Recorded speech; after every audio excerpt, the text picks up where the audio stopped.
But back in the day, it was deadly, and as Paul's case has shown, can still wreak havoc. There was no treatment for it. Plague could get into people's blood and it could turn their limbs black.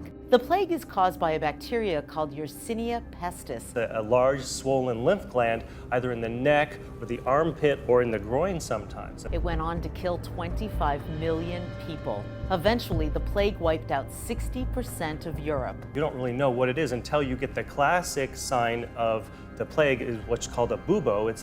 Imagine a disease so terrifying that it wiped out a third of Europe's population in just 5 years. That's what happened with the Black Death, a bubonic plague that changed the course of history and left a lasting impact on society. Cause and outbreak. This disease, also known as the bubonic plague, is believed to have originated in Central Asia or China in the early 1330s. The disease spread to Europe along trade routes, and the first major outbreak occurred in the Crimea in 1346. But back in the day, it was deadly, and as Paul's case has shown, can still wreak havoc. There was no treatment for it. Plague could get into people's blood and it could turn their limbs black. And then symptoms will usually, after you're bit, within maybe 2 to 6 days, you'll start getting these fever, abdominal pain, nausea, vomiting. If you get these symptoms, you can catch this from either getting bit by an infected flea or rodent or cats sometimes. And you should definitely go to your doctor if you develop huge lymph. She found a dead squirrel, felt bad, and wanted to bury the thing. That's a no-no, because nodes. Sometimes people with the plague, they get lymph nodes the size of a chicken egg. These vague symptoms, like this other disease we talked about earlier, it could just be. And most of the time, humans get it from a flea bite. Killed them. That might have killed them, and then it passes on. So, it went on to kill 25 million people. Eventually, the plague wiped out 60% of Europe. You don't really know what it is until you get the classic sign of the plague, is what's called a bubo. From there, it spread rapidly across Europe, slaying an estimated 25 million people, about a third of the population, in just 5 years. This disease is widely believed to have originated in China and Inner Asia, and it is thought that it was spread westward through trade routes, eventually reaching the Crimean Peninsula in 1347. The Kipchak Khan Janibeg, who was besieging the Genoese trading port of Kaffa in Crimea, is said to have used trebuchets to catapult plague-infected corpses into the town in an effort to infect his enemies, which may have helped spread the disease. From Kaffa, Genoese ships carried the epidemic westward to Mediterranean ports, and it quickly spread inland. Sicily was affected in 1347, followed by North Africa, mainland Italy, Spain, and France in 1348, and Austria, Hungary, Switzerland, Germany, and the Low Countries in 1349. The disease also reached England in 1348 with a ship from Calais carrying the plague to Melcombe Regis in Dorset, and it spread rapidly throughout the southwestern counties of England. London was hit hardest between February and May 1349, with East Anglia and Yorkshire being affected during the summer of that year. The disease eventually reached the extreme north of England, Scotland, Scandinavia, and the Baltic countries in 1350. The rate of mortality from this disease varied from place to place, with some districts, such as the Duchy of Milan, Flanders, and Béarn, being relatively spared, while others such as Tuscany, Aragon, Catalonia, and Languedoc were very hard hit. The disease was more prevalent in towns, where the danger of contagion was greater than in the countryside, and within the towns, the monastic communities provided the highest incidence of victims. Even symptoms and treatment. The symptoms of bubonic plague included sudden onset of fever, chills, weakness, and aches. This was followed by the appearance of painful and swollen lymph nodes called buboes in the groin, armpit, or neck. Other symptoms included coughing, chest pain, and shortness of breath. The appearance of black or purple spots on the skin, known as necrosis, was another hallmark of the disease. During the outbreak of plague, people had no understanding of the cause of the disease or how to treat it effectively. Physicians of the time were largely helpless against the disease, and their treatments were largely based on superstition and tradition. Some of the more common treatments included bloodletting, the use of leeches, and the administration of herbal remedies and poultices. Some also believed that the disease was caused by bad air and recommended burning aromatic herbs or carrying around fragrant pomanders to ward off the disease. Now, with antibiotics, that mortality rate goes down to about 16%. And that's when the doctors will start to key in who this might be the plague. The plague is caused by a bacteria called Yersinia pestis. A large swollen lymph gland, either in the neck or the armpit or in the groin sometimes. Now, before there were antibiotics, the plague would kill between 66 and 93% of people who got it. And that's just a big no-no to touch Right. those And things. you don't know what killed. And that's where we get the term Black Death. When the plague struck the Roman Empire in the 6th century, Feeling sick or feeling bad, tired, fatigued, some fever. so typically every year in the United States, one person dies of the plague. Because without treatment, the death rate is over 50%. IV fluids, antibiotics. And 7 people get sick. Today, we know that the bubonic plague is caused by the bacterium Yersinia pestis, and it can be treated with antibiotics if diagnosed early. However, the disease can still be fatal if left untreated, or if it progresses to more severe forms, such as septicemic or pneumonic plague. Effects and significance. One of the most catastrophic pandemics in history, brought about by a series of significant and long-lasting effects.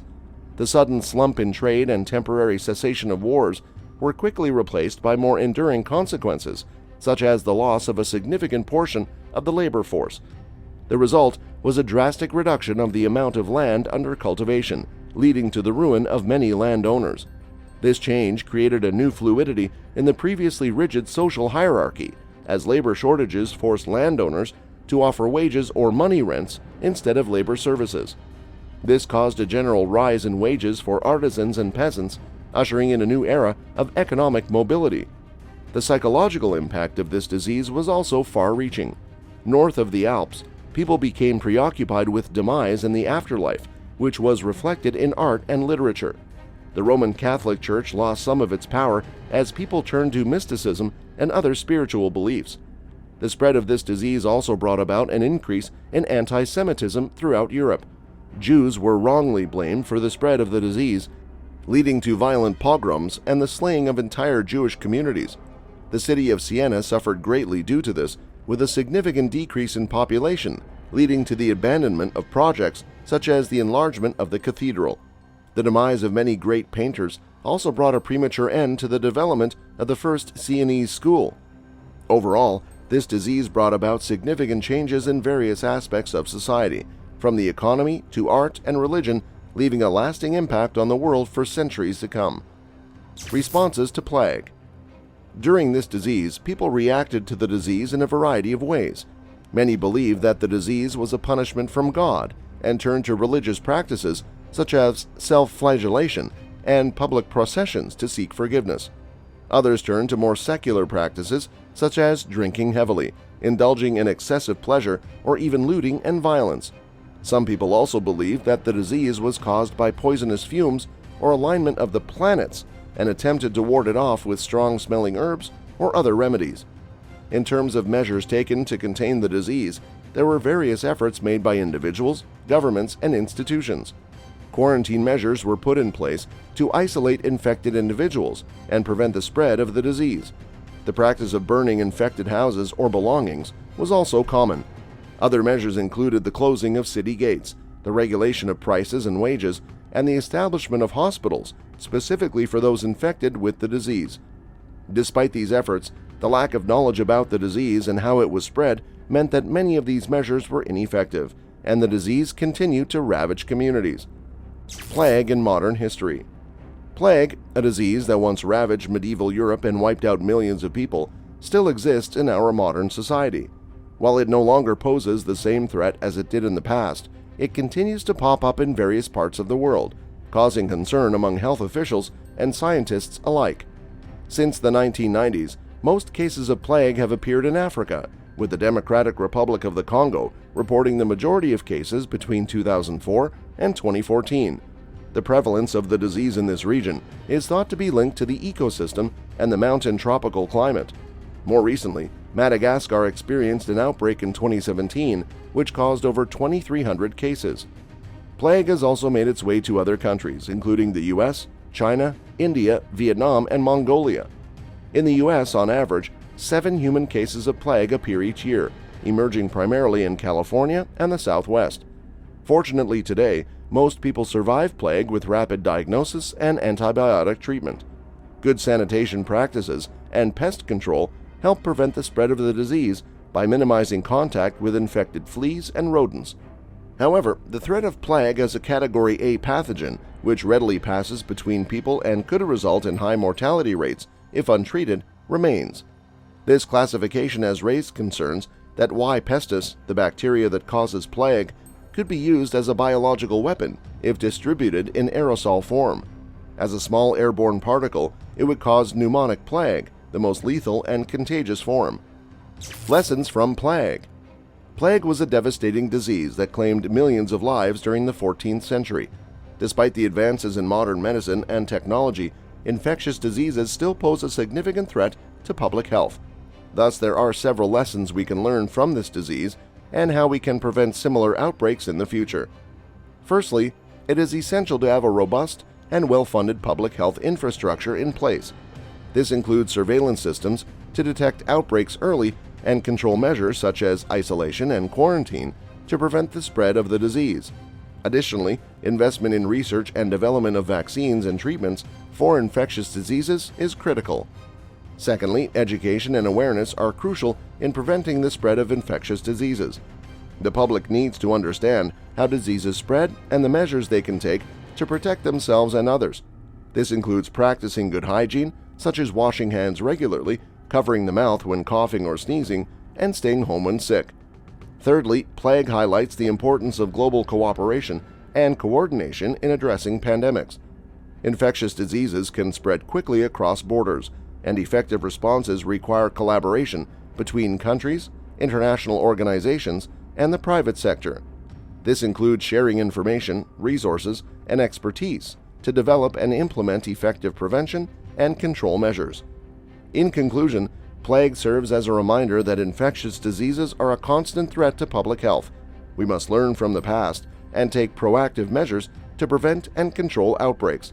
A strong public health infrastructure, education and awareness, and global cooperation and coordination are critical in ensuring the health and safety of populations worldwide. That's all for this video, folks. See you next time.